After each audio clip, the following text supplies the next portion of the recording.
कुछ लोग हैं जिनके लिए इस्लाम सबसे ऊपर है, कुछ लोग हैं जिनके दिल में ईसाईयत सबसे ऊपर है।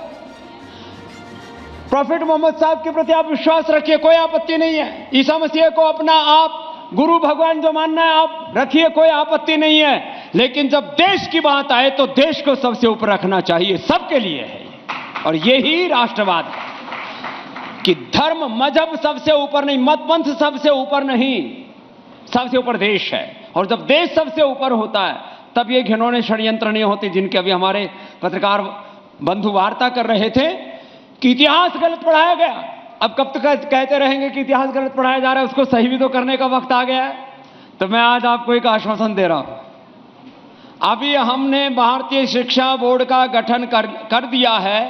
मैं देवतुल्य राष्ट्र के प्रधानमंत्री को इस बात के लिए धन्यवाद देता हूं कि आजादी के 75 वर्ष बाद ही सही शिक्षा की आजादी के लिए एक प्रयास को उन्होंने बल दिया है। और अब ये जो बातें हो रही थी कि गुलामी का 1000 साल हम गुलाम रहे, 1000 साल हम गुलाम नहीं रहे, हम संघर्ष करते रहे, युद्ध लड़ते रहे। और इसके दो हकीकत हैं, भारत कभी पराधीन नहीं रहा, भारत संघर्षरत रहा। और भारत पूर्ण रूप से तो कभी भी पराधीन या गुलाम रहा ही नहीं, आंशिक रूप से कुछ छुटभैया आते रहे।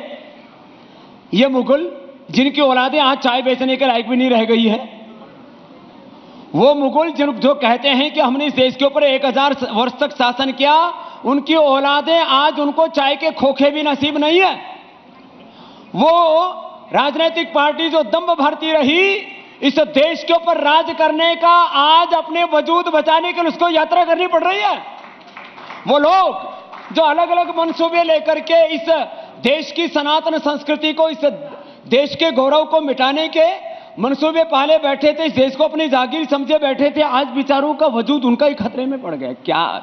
लेकिन हमें राष्ट्रवाद की सोच को ऐसे ही अपने रोम रोम में बसाना होगा, जैसे हमने अध्यात्मवाद में कहा, ईशवास्यमिदं सर्वम वासुदेवः सर्वम ओम सर्वम खलु इदं ब्रह्म। जैसे हम सृष्टि के कण कण में, रोम रोम में भगवान को मानते हैं, ऐसे ही हमारे रोम रोम में ईश्वरीय सत्ता का जैसा एहसास है, अध्यात्मवाद को हम रोम रोम में मानते हैं, राष्ट्रवाद को हम रोम रोम में मानते हैं। यही हमारा सनातन धर्म है, ये हमारी सनातन संस्कृति है, यही हमारी मूल प्रकृति है।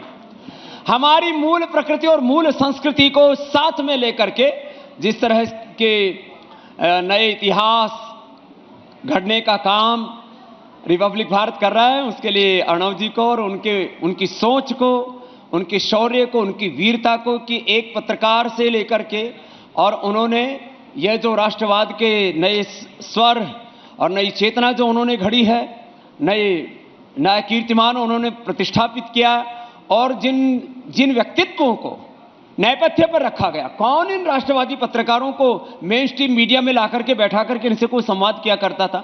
हमारे पुष्पेंद्र कुलश्रेष्ठ जी सोशल मीडिया में तो जरूर शोभा बढ़ाते थे, मेन स्ट्रीम मीडिया में उनको लोग बुलाने से कतराते थे।